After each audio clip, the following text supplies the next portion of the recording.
estamos De Palabra en Palabra. Tengan ustedes muy buena tarde. Hoy el programa que nos espera vamos a hablar de un poeta muy importante, un poeta magnífico, de alta talla, de alta musicalidad y de una gran sabiduría. Creo que Cesare Pavese ha sido traducido pues por múltiples traductores. Prefiero las traducciones de un mexicano, como es Guillermo Fernández, por ejemplo, ¿no? Se publicó la poesía completa por la UNAM y comenzaré leyendo un poema que es realmente de mis favoritos, de Cesare Pavese, que se llama Los mares del sur, que está dedicado a Monti. Seguramente él era su primo del que habla en el poema. Es un poema en una prosa muy compacta, con un aliento narrativo espléndido, narrativo poético, digamos, ¿no? Y con Oscar Millano ya hablaremos de Cesare Pavese y hablaremos especialmente de este poema que a mí me parece de los más grandes y que es el poema que abre su libro Lavorare stanca, que es Trabajar cansa, uno de sus libros más hermosos, ¿no? Y que fue el primero, de 1932 me parece. Confirmemos la fecha ahorita, pero el poema dice: caminamos una tarde por la falda del cerro, silenciosos. En la sombra, del tardo crepúsculo, mi primo es un gigante vestido de blanco que se mueve pacato, con su rostro bronceado, taciturno. Callar es nuestra virtud. Algún antepasado nuestro debió estar muy solo, un gran hombre entre idiotas o un pobre loco, para enseñar a los suyos tanto silencio. Mi primo habló esta tarde. Me pidió que subiera con él. Desde la cumbre se divisa en las noches serenas el reflejo distante del faro de Turín. ¿Tú que vives en Turín?, me dijo. Pero tienes razón, hay que vivir la vida lejos del pueblo, se aprovecha y se goza. Luego, al volver después de 40 años como yo, se encuentra todo nuevo. Las langas no se pierden. Todo esto me ha dicho, y no habla italiano, pero emplea lentamente el dialecto que, como las piedras de esta misma colina, es tan abrupto que 20 años de idiomas y océanos distintos no han podido mellárselo. Y sube la cuesta con la misma mirada abstraída que he visto de niño en los campesinos un poco cansados. 20 años anduvo viajando por el mundo. Se fue cuando todavía yo era un niño faldero y lo dieron por muerto. Después oí a las mujeres hablando a veces de él como en una fábula, pero los hombres más reservados lo olvidaron. Un invierno a mi padre ya muerto, le llegó una tarjeta con una gran estampilla verdosa con aves de un puerto y deseos de buena vendimia. Causó gran asombro. Y el niño más crecido explicó con vehemencia que el mensaje venía de una isla llamada Tasmania, rodeada de un mar más azul y feroces escualos en el Pacífico, al sur de Australia, y añadió que en verdad el primo era pescador de perlas y arrancó la estampilla. Todos opinaron al respecto, mas coincidieron en que si no estaba muerto pronto moriría. Luego todos lo olvidaron y pasó mucho tiempo. Desde que yo jugaba a los piratas malayos, ¿cuánto tiempo ha pasado? Y desde la última vez que bajé a bañarme en un sitio mortal y en un árbol perseguí a un compañero de juegos, quebrando hermosas ramas, y le rompí la cabeza a un rival también, y también me golpearon. ¿Cuánta vida ha transcurrido? ¿Cuánta? Otros días, otros juegos, otros sacudimientos de la sangre frente a rivales más huidizos, los pensamientos y los sueños. La ciudad me ha enseñado temores infinitos. Una multitud, una calle me ha hecho temblar, un pensamiento, a veces entrevisto en un rostro. Siento aún en los ojos la luz burlona de miles de faroles sobre el tropel de pasos. Entre otros pocos, mi primo regresó al terminar la guerra y tenía dinero. Los parientes murmuraban, en un año cuando mucho se lo come todo y se larga. Los desesperados mueren así. Mi primo tiene un semblante resuelto, como una planta baja en el pueblo, y construyó con cemento un taller con su flamante bomba al frente para vender gasolina, y sobre el puente junto a la curva un gran letrero. Luego empleó a un mecánico que le atendía el negocio mientras él paseaba por las langas fumando. Entretanto se casó en el pueblo, eligió a una muchacha delgada y rubia como las extranjeras que alguna vez encontró por el mundo, pero siguió saliendo solo, vestido de blanco, con las manos a la espalda y el rostro bronceado. Por la mañana iba a las ferias y con aire socarrón compraba caballos. Después me explicó que al fallarle el proyecto, que su plan había sido suprimir a las bestias del valle y obligar a la gente a comprarle motores. Pero la bestia, decía, más grande de todas he sido yo al pensarlo. Debía saber que aquí bueyes y gente son una misma raza. Hemos caminado más de media hora. La cumbre está cercana. Aumenta en torno nuestro el murmullo y el silbar del viento. Mi primo se detiene de pronto y se vuelve. Este año escribiré en el letrero: Santo Estéfano siempre ha sido el primero en las fiestas del Valle de Belvo, aunque respinguen los de Canelli. Y sigue subiendo la cuesta. Un perfume de tierra y de viento nos envuelve en lo oscuro.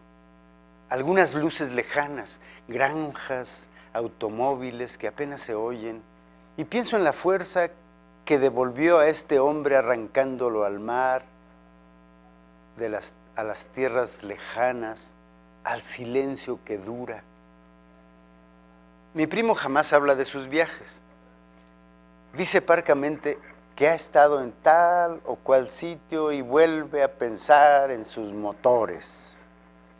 Solo un sueño le ha quedado en la sangre. Una vez navegó como fogonero en un barco pesquero holandés, se llamaba el Cetáceo. Vio volar los pesados arpones al sol. Vio huir ballenas entre espumas de sangre, perseguirlas, lancear sus colas levantadas.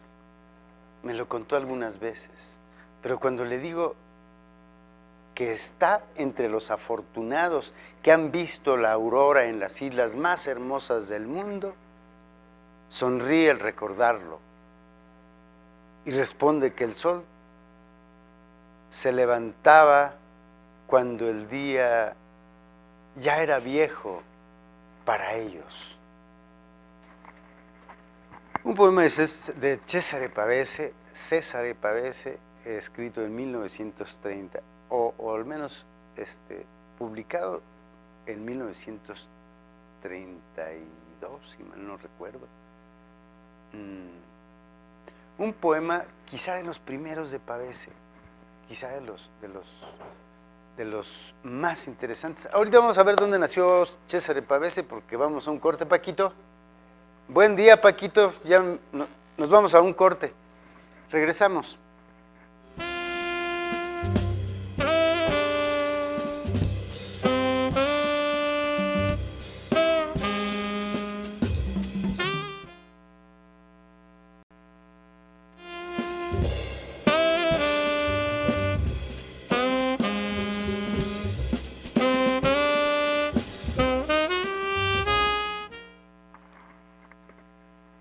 Ya estamos de regreso. Oscar, ¿cómo te va? Bien. ¿Cómo va la vida? Bien, andamos. La vida y los libros, la lectura, ¿no? Creo que eso es la vida, ¿no? Para nosotros.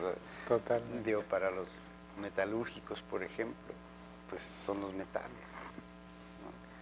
¿no? Y tengo en mis manos, después de leer ese poema del que hay que platicar,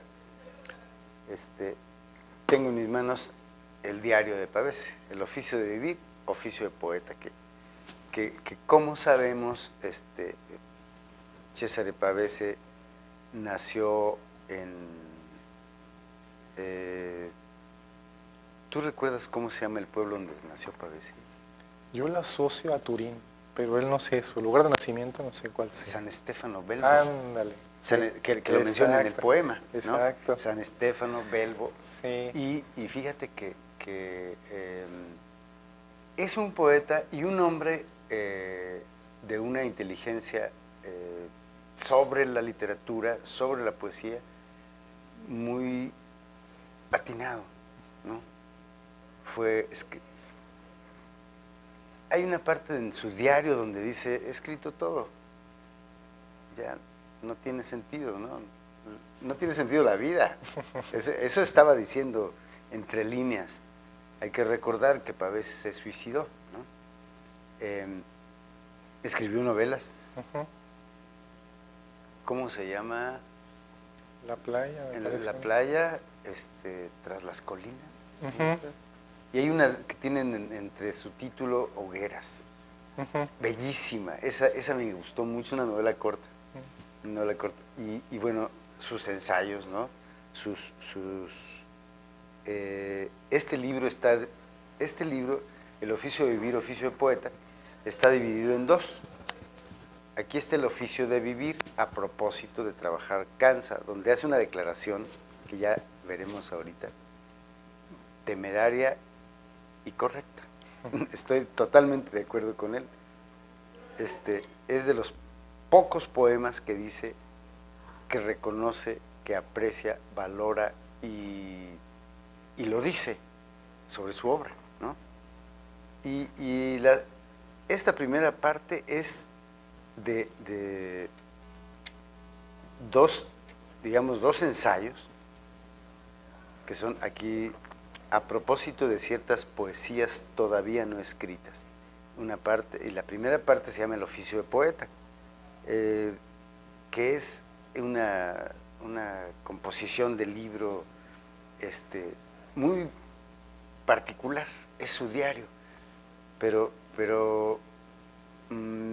ya leeré eso que dice Pavese, totalmente, hay que buscarlo, pero dice que él ha escrito el mejor cancionero, aquí está, dice, entiéndase bien, yo mismo me he detenido pensativo ante los verdaderos o presuntos cancioneros construidos, las flores del mal, u hojas de hierba de Whitman y de Baudelaire respectivamente, ¿no? Por esa alabada cualidad, pero en el momento de la verdad, es decir, al intentar comprenderlos y justificármelos, he tenido que reconocer que de una poesía a otra ha habido un tránsito fantástico y ni siquiera en el fondo conceptual. Pero dice, he escrito uno de los mejores cancioneros de la poesía italiana o de europea, ¿no? Es decir, reconoce y se refiere a trabajar cansa, Claro. ¿no? ¿Dónde viene este poema que he leído? Pero bueno, vayamos a ese poema, Óscar. ¿Cómo lo ves? Pues el cancionero entero está lleno de poemas entrañables y creo que cualquier hijo de vecina que agarre el cancionero queda tocado. O sea, este poema lo compartes con gente que no está iniciada en la literatura y se conmueven. Sí, sí, claro. Y eso es una gran virtud. Ahora ya especialistas quienes están más adentro del mar ese de la literatura dan fe pues de lo bien hecho que está y de la música que aún conservan el trasvase al español y que tienen el idioma original, sin duda. Del que él mismo declaraba que sí había hecho como una especie de métrica, muy personal, pero que en efecto había una intención había una música ya premeditada y que fue moneando en las historias, pero lo entrañable para uno así como, bueno, pues yo que soy de aquí, de Morelia, es que el aire de los poemas es del pueblo chico, de la provincia, de esas provincias que se quedaron, pues no despegaron como las ciudades, pero tampoco están así en el nivel más, en lo más rural, en la parte más primigenia, son estas ciudades así a medio pelo. Sí, sí. Y el poema de Monti, La magia de los mares del sur, es el que viene de fuera, el que se fue y regresó. Y el asombro para los demás, ¿no? Y la envidia que se echa de ver por los que decían, pues morirá. Sí, se va a morir. Y de hambre probablemente, ¿no? Entonces, esa visión de los hombres que se van de viaje y que buscan, y los deseos de los cercanos que dicen, ojalá no vuelva, ¿no? Es un poco esa visión también muy nuestra, claro, ¿no? Muy moreliana. Sí, total. Digo, aquí cada que publicas un libro pierdes amigos, ¿no? Es decir, cada que alguien tiene un éxito importante, lo primero que hacen es pisotearlo. Sí, ¿no? sí, sí. Pero cuando son grandes, no hay pie que los venza en un pisoteo, ¿no? Ahí está Pavese. Y yo creo que hay cosas muy ciertas de Pavese, porque es un pueblo piamontés, es que en el monte. Y bueno, el primo en el poema regresa a tratar de modernizar el pueblo vendiendo motores, comprándole los caballos para que compren motores y siembren sus tierras con un tractor, con una máquina. Eso es lo que yo veo. El primo que regresa, y mientras van subiendo la colina, hay que recordar que todos esos lugares hay muchas montañas, ¿no? Y en el trayecto de la subida, a mí me parece que el poema coincide con el paso ascendente de estos dos pobres solitarios, no pobres, pero solitarios, subiendo la colina, ¿no? Y es un muchachito, es un jovencito el que admira al primo, ¿no? Pero ese primo es repudiado a su regreso. Claro. Se lo come todo y se larga. Y eso yo en mi pueblo lo vi cada día. Sí. De la gente que regresaba con cierto progreso, con un auto nuevo, con un saco, ¿no? Era alguien que se ponía una corbata, un saco en el pueblo, que había regresado y que decían, oh, mira nada más, ¿no? Ahora trae corbata, ¿y qué le pasa? Un maquinó. ¿No? Un maquinó. Es una chamarra, son unas chamarras muy bonitas que yo refiero en mis memorias, porque mi padre trajo de Estados Unidos un maquinó y nos lo fuimos poniendo todos, ¿no? Esa es una raíz de la solidaridad, de los hermanos, ¿no? Eso me parece. Pero volviendo al poema, cuenta toda la historia de Monty. ¿Sí? Claro. ¿No? Cuenta la historia de su primo en versos muy bien tejidos. Claro. ¿No? Es decir, observemos, por ejemplo, cómo construye el principio, ¿no? Es decir, cómo comienza. Caminamos una tarde por la falda de un cerro silenciosos. Y habla de una cosa que en los pueblos es muy común, Oscar, el silencio. Es verdad. Es decir, digo, yo me acuerdo, lo hemos vivido ese silencio entre los demás, pero además yo estuve escribiendo me acuerdo muy bien, para un proyecto que cuando se empezaban a hacer proyectos de libros de poesía, ¿quién hace un proyecto de libro de poesía? Pues solamente los mercaderes, ¿no? Pero para solicitar una beca y yo estaba, pues un proyecto, imagínate, mal hecho, pues ni Efraín Bartolomé ni a mí nos dieron esa beca porque Efraín puso, digo, bueno, no sé si decirlo, pero puso una frase totalmente cierta que prometía escribir un libro de poemas. No más. Y pues no se lo dieron. Y yo también, más o menos por ese estilo, mandé mi proyecto con unas 3 paginitas, una cosa así, donde yo decía que quería escribir libros sobre los árboles. Pero bueno, todo esto viene a que yo estuve yendo a trabajar todos los días a las montañas, a los cerros bellísimos, además de cerca de Acuicio del Canje. Y entonces me hice de un amigo, un señor que iba por ahí. Vamos a un corte, Paquito, que pues bueno, seguimos ahorita les cuento y seguimos hablando del poema Los mares del sur de Cesare Pavese. Regresamos.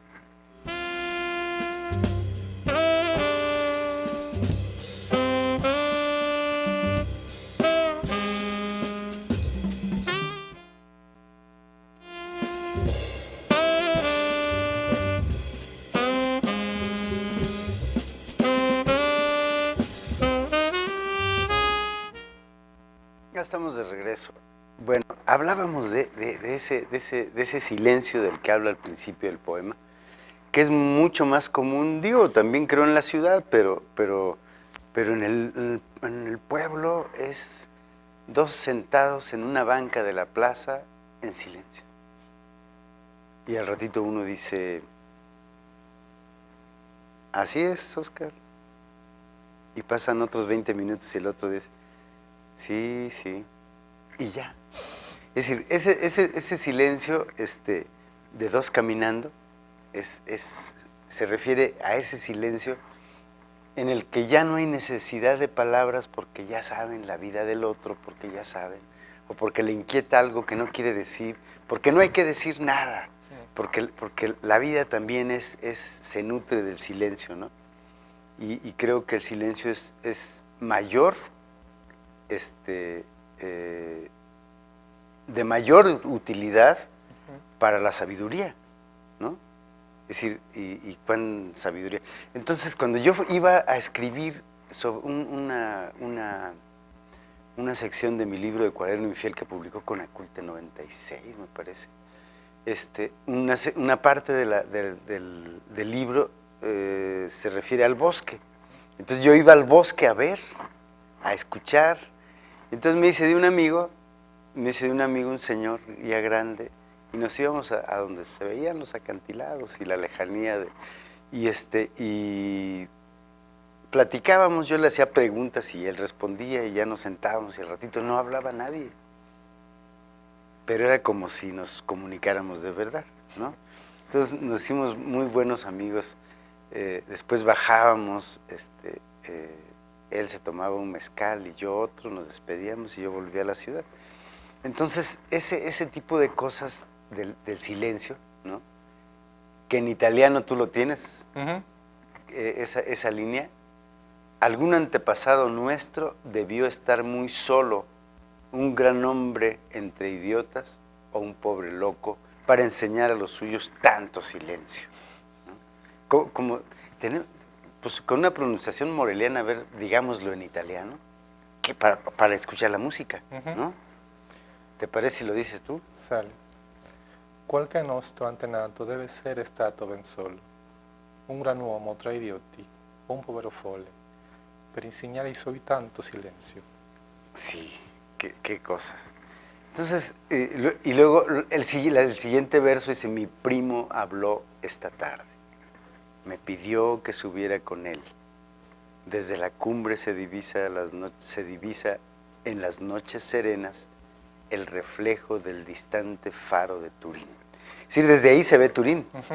Entonces, ese pueblo es, fíjate que aquí, bueno, él nació en un pueblo piamontés de Santo Stefano Belvo en 1908, en el seno de una familia burguesa. Cursó estudios en Turín, cuando se dedicó a la lectura de escritores ingleses y norteamericanos, de los cuales publicó posteriormente traducciones, ¿no? Tradujo, si no mal recuerdo,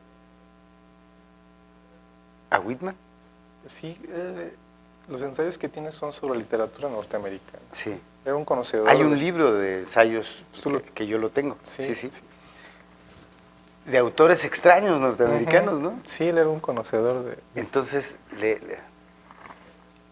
él tuvo una novia norteamericana, ¿no? Además. Esas cosas son apegos, ¿no? Es decir, dice Laurence Durrell, cuando uno ama una ciudad se convierte, en este caso un país, una ciudad se convierte en un mundo cuando uno ama a uno de sus habitantes, ¿no? Entonces, a veces yo intuyo, olfateo eso, ¿no? Que él tenía un amor por la literatura norteamericana y por esa lengua. Sí, ¿no? Es verdad. Pero como quizá tengamos apegos muy íntimos por ciertas lenguas, por razones también íntimas, ¿no? Sí, y creo que fue desdichado en el amor, ¿no, Oscar? Pues eso se deja ver ahí en los diarios. Además, pues es muy honesto a la hora de escribir. La verdad que no tiene piedad con él mismo. Y en los diarios uno puede darse una idea de las razones que lo llevaron al suicidio. Y ese suicidio que pues hizo de él un mito. Además porque su vida también nutrió el mito que es todavía hoy. Hace poco, allí en Babelia, se me olvidó ahorita que se apellida Molina, este escritor español, Antonio Molina, Muñoz Molina. Muñoz Molina. Sí. Molina. Decía que volvió a estos diarios, porque estuvo en Turín, y que encontraba un poco a un adolescente. Y yo digo, pues claro, los poetas son adolescentes. Los poetas no viven su edad. Hay de todos, pero hay muchos poetas que no viven su edad. Están viviendo cosas... más viejos o más jóvenes. Exacto. Entonces esa crítica me pareció francamente fuera de lugar. Tú estás hablando de un poeta, no estás hablando de un filósofo, ni de una persona que tiene mayores vínculos con la adultez. Sí, exacto. Y con una adultez cronológica, natural, de año tras año, ¿no? Es decir, creo que el artista en general, yo digo, el poeta, puede vivir una mayor juventud que la que tiene en su vida. Claro. Pero también puede vivir una vejez. Es verdad. ¿No? Es decir, ¿cuántos textos, cuántas novelas o cuántos libros de poemas o cuántas obras literarias parece que la hubiera escrito un viejo? Exacto. ¿No? Y es un poeta de 25 años. ¿no? Es verdad. Entonces, creo que fíjate qué buena revelación qué buena revelación estamos teniendo, porque de verdad, ¿qué es el tiempo en la poesía? No, nada. El tiempo, decía Graves, cuando un poema se desprende de su tiempo, de su espacio y hasta de su lengua, y viaja, navega, esa es una obra de arte. Y esa es la función y el movimiento, creo, que una obra de arte puede tener en la historia de los hombres, ¿no? Claro. Es decir, por qué nos empeñamos en estar leyendo los sonetos de Shakespeare del siglo XVI, cuando ni sabemos, ¿no? Y nos llega en español traducido por ciertos buenos traductores, ¿no? Este poema, ¿no? Que fue escrito en 1930 y el libro publicado en 1936, ya rectifiqué, dije 32, ahora digo 36, que ya vi. Entonces creo que bien vale la pena ver lo que este libro, esto que estamos hablando, ¿no? Y esa opinión de Muñoz Molina, que me parece a mí un juicio inútil, ¿no? Totalmente inútil. Parece un adolescente, pero qué bueno, ¿no? Qué bien que tenga esas fuerzas, esos tamaños de hacer una poesía joven, desenfadada además, ¿no? Es decir, esos aciertos donde dice, los parientes murmuraban, ¿no? ¿Quién dijo eso? Parientes serpientes, ¿no? Los parientes murmuraban, en un año, cuando mucho se lo come y se larga, los desesperados mueren así. Están deseándole la muerte, están deseando que se acabe ese dinero de comprando motores y que se largue de nuevo a los barcos, ¿no? Es decir, hay cosas muy, muy profundas en lo que está diciendo el poema en relación a esta caminata que hacen estos dos personajes, ¿no? Es decir, llega y compra un lugar donde poner un taller y donde vender máquinas y donde tal, y al pueblo no le parece, y a los primeros en que no les parece es a los parientes, ¿no? Entonces es una gran cosa. Ahí estamos viendo, y si vamos escrutando en el poema, estamos viendo también cómo se defiende de toda esa tirria que le dan en el pueblo, ¿no? Es como aquí en Morelia, ¿no? Hoy, por ejemplo, leí una nota donde hablan de que el teatro goza de muy buena salud, que todos los días hay teatro aquí en Morelia y que muy bien y tal, y entrevistan a fulano, sutano, mengano, y a los significativos hombres de teatro y mujeres de teatro, y mi nombre está ausente, ¿no? Entonces dices, después de que mi Javiera se ha puesto, es la obra que más se ha puesto en los últimos años, la obra michoacana, digamos, ¿no? Que más se ha puesto. Es esto, ¿no? Es esto, ¿me estoy quejando? No me estoy quejando, estoy observando nada más, ¿no? Yo ya no me quejo de nada, absolutamente. Pero esa actitud que tiene el primo también es esa. Este año escribiré un letrero, Santo Estéfano siempre ha sido el primero en las fiestas del Valle de Belvo, aunque respinguen los de Canelli, ¿no? Lo traducen de otra manera en otra traducción, respinguen, aunque les duela, algo así, ¿no? Pero es también una manera de permanecer de pie con dignidad, ¿no? Valorándose, ¿no? Como se valora muy bien Pavese en este texto donde habla de sus cuadernos, ¿no? De su cancionero. Tiene unas cosas bellísimas estos dos ensayos, pero esa valoración está ahí, ¿no? Se defiende. Y él dice, he escrito uno de los cancioneros más importantes de Europa, ¿no? Cierto. Pero lo dice él, pues ¿cómo? ¿Cómo lo va a decir él? Pues ahí está la muestra, ¿no?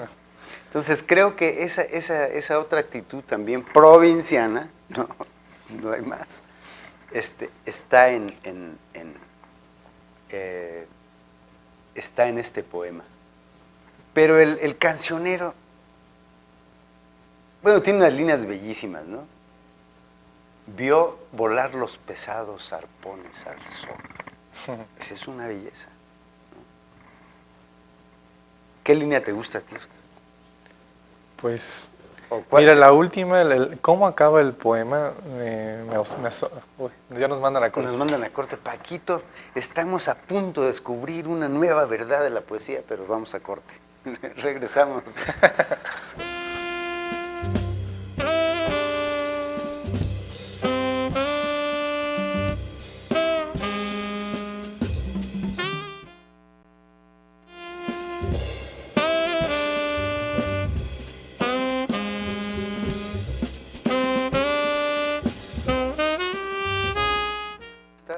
Platicábamos con Óscar fuera del aire. Este poema no está entre los grandes poemas del siglo XX, ¿no?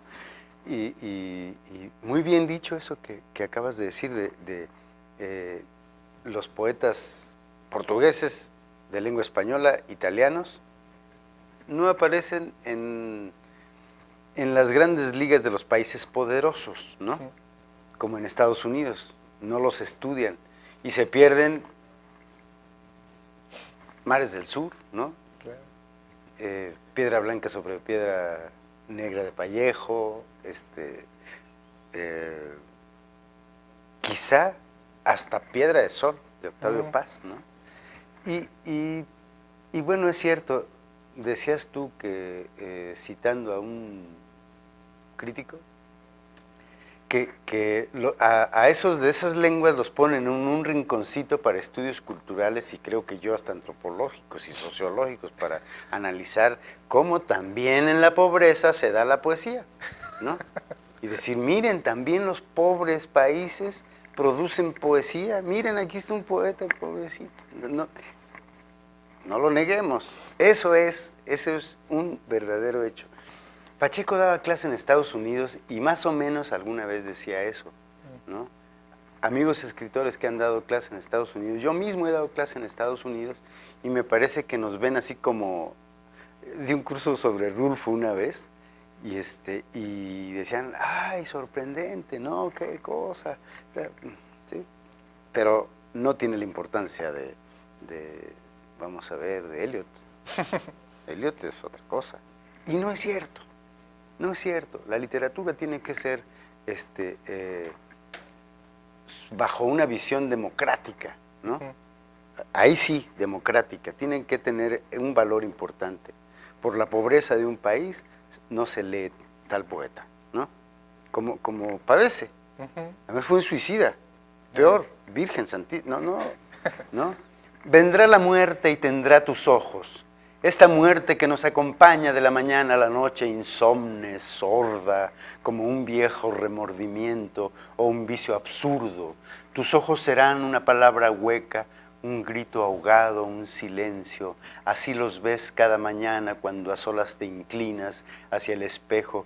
Oh, querida esperanza, ese día también sabremos que eres la vida y la nada, pero para todos tiene la muerte una mirada. Vendrá la muerte y tendrá tus ojos. Será como dejar un vicio, como mirar en el espejo, asomarse a un rostro muerto, como escuchar un labio cerrado. Nos hundiremos en el remolino mudos. Vendrá la muerte y tendrá tus ojos, que es un poema de 1950, Óscar. Fíjate, el año que murió Pavese, que se suicidó, ¿no? Y si expulgáramos este diario, encontraríamos cosas muy bonitas, ¿no? Digo, ¿a ti te pasó? Sí. Creo que se disfruta descarnadamente un libro de un hombre que se preguntaba muchas veces para qué estar en la vida, ¿no? ¿O cómo la pasaste tú en esta lectura de este libro? La verdad con la que habla de sí mismo, no hace concesiones. Esos son los grandes diaristas, quienes hacen además bueno, no sé si sean los grandes diaristas, pero se ve cuando el que escribe está haciendo confesión y no tiene concesiones para consigo. Y ignoro si él sabía o poco le importaba que este diario fuera a circular entre nosotros, pero en lo sórdido de algunos momentos del diario yo he encontrado luz. Cuando uno en sus pequeños problemas o sus grandes problemas a según. Esas confesiones tan fuertes de Pavese, no sé de qué manera, pero te acompañan. Entonces, la lucidez de un hombre de verse así, de verse frente al espejo sin mentirse. Y además es un diario donde él reflexiona sobre la escritura y sobre la forma en que hizo estos poemas. Y que para cualquiera que le dé por hacer versos, a publicar o sin publicar, es un libro que ayuda, que acompaña. Un texto magistral. El 18 de agosto de 1950 escribió en su diario, de este diario que estamos hablando, que además le recomendamos, no le tengan miedo a la lectura honda. El 18 de agosto escribe: la cosa más secreta, temida, ocurre siempre. Escribo, oh tú, ten piedad. Y después, basta un poco de valor. Cuando más determinado y concreto es el dolor, más se debate el instinto de la vida y cae la idea del suicidio. Parecía fácil al pensarlo. Sin embargo, lo han hecho mujercitas. Se necesita humildad, no orgullo. Todo esto da asco, basta de palabras, un gesto, no escribiré más. Y cierra su vida, cierra su diario y cierra su vida. Me parece un extremo de la fidelidad a sí mismo y de la sinceridad, como ahorita decíamos, ¿no? Es decir, creo que son los grandes los que son capaces de decir eso, ¿no? Y de decir lo que de verdad les duele, ¿no? Hablaba él de Ricardo III en alguna parte de su diario, me acuerdo. Ese hombre maldito, ¿no? Del personaje de Shakespeare. Y creo que su mirada a la literatura está muy clara en estos dos ensayos que hay aquí, en su diario y en ese libro de ensayos sobre literatura norteamericana, que es extraño ese libro, está publicado en Lumen. Mira. Y bueno, aquí hay otra traducción, pero bueno, hablaremos en otro momento. Las traducciones de Guillermo Fernández sin duda son las mejores. Sí. La poesía de Guillermo Fernández a mí me parece que es de las traducciones del italiano que él hizo. Hizo una novela de Alberto Savinio, que era hermano de Giorgio di Chirico, el pintor.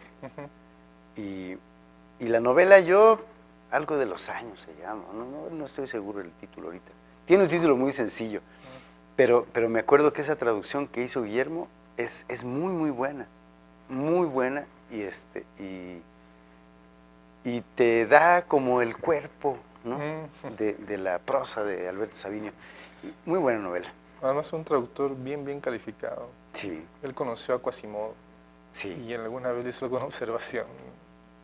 Salvatore Quasimodo, el poeta. Sí. Alguna vez hizo una observación sobre un poema, se atrevió. Guillermo Fernández tenía esas cosas. ¿Le hizo una observación? Sí. Wow. Eso no sabía. Y Quasimodo le dio la razón. Mira. No, es que Guillermo su poesía también es muy buena, ¿no? Tradujo a Mario Luzzi, tradujo a los grandes italianos, ¿no? Sí. A los grandes italianos. Era un hombre muy discreto, muy atrás de los reflectores, ¿no? Y su poesía es muy buena, muy buena. Recuerdo mucho una dedicatoria muy bonita que me hizo desde la traducción de una antología de Mario Luzzi, el poeta italiano, que también hay que hablar de Mario Luzzi. Okay. Me parece una poesía muy sencilla. Sus primeros libros son muy buenos, muy sencillos, después es un poco más hermético, pero Luzzi es de los grandes poetas. de los grandes poetas del siglo XIX, del siglo XX. Y Guillermo además lo conoció. A Guillermo Fernández le dieron reconocimientos por traducir poesía italiana, en Italia. Y aquí no le querían pagar sus traducciones en la UNAM. No puede ser, ¿no? Otra vez volvemos al poema de Los Mares del Sur, ¿no? Como una gente que se preocupa por su trabajo, que hace que las cosas puedan salir mejor, haya un progreso, un desarrollo para su lengua y para su país y para sus lectores, siempre es hecho a un lado, ¿no? Pero sin duda un gran poeta y grandísimo traductor, ¿no? Que por cierto la perdí, fíjate, perdí este libro. Ya nos vamos, Paco. Virgen Santísima. Pero bueno, pues nos veremos el próximo jueves, ¿no? Claro. Muchas gracias, Paco.